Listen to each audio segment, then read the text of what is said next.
Dr. Sullinger, the National Academies have done two studies that show that 42% of the investigators' time on research grants is spent on administrative matters.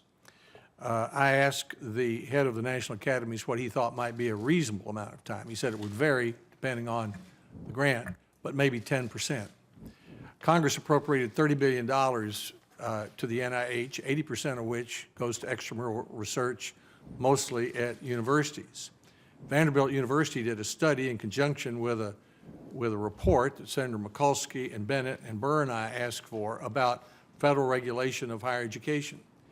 Vanderbilt, based on their figures, would roughly say that a quarter of all the research dollars that they get goes to administrative cost.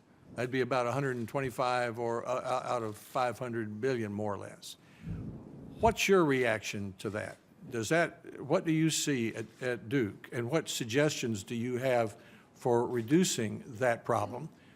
If we could save billions of dollars there, that'd be one place to get more money for new investigations. Thank you for the question, Senator Alexander. I would say my general impression is it's a similar number. We're spending increasing amount of times on regulatory issues. Some of them don't seem to even pass the common sense test, I would say, in some sense. For example, in my group, we study blood coagulation. We draw blood from healthy volunteers. The regulatory requirements for doing that, which doesn't really put anybody at much risk, is similar to you doing a clinical trial with a new drug. So at some level, stratifying and applying some common sense measures to the regulatory issue, I think, would help a lot. The other challenge with administrative burden is back to what I think the whole group is, or at least the panelists have mentioned, is the stress that we have on the NIH funding system. So it means that each investigator is writing many more grants, going through all the process of administering, doing the budgets for the grants, et cetera. It takes a tremendous amount of time. The math is pretty simple. It's basically that now it's about half, we have about half the probability of getting a grant as we did a decade ago. So that means to get 2 or 3 grants, we're writing 4 or 8 times as many grants over a 4-year period to get the same amount of support. I understand that, but what is your reaction to the suggestion that the 42% figure in terms of the amount of time spent might be closer to 10%? Does that sound reasonable to you?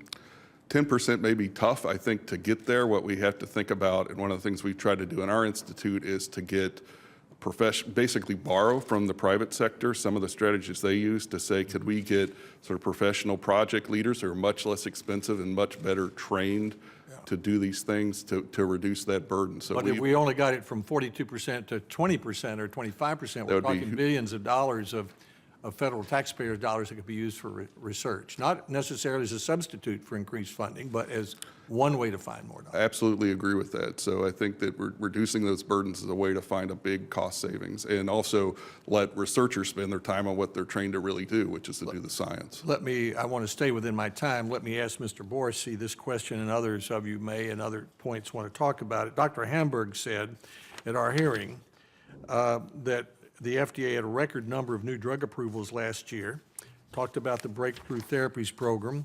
She said, quote, the past calendar year, FDA approved 51 novel drugs and biologies, the most in 20 years. Today, FDA's average drug review times are consistently faster than other advanced regulatory agencies around the world, providing Americans earlier access to new innovative drugs, than patients in any other country. Any comment on that? So I think those numbers are accurate. And if you're developing a drug in an area that will qualify for accelerated approval or the breakthrough therapy designation, I think that's a very productive interaction with the agency. If you're out of those areas, then there become a lot more uncertainty and a lot higher degree of questions. Mr. Musalem? Yeah, yes, I think those numbers are accurate. I'm not sure that experience necessarily translates over to the medical technology and diagnostic side. I think by and large, although those trends are positive and there's some great moves on the part of leadership in the right direction, there has not been that sort of trajectory that's going on in devices. Thank you. My 5 minutes is up. Senator Murray.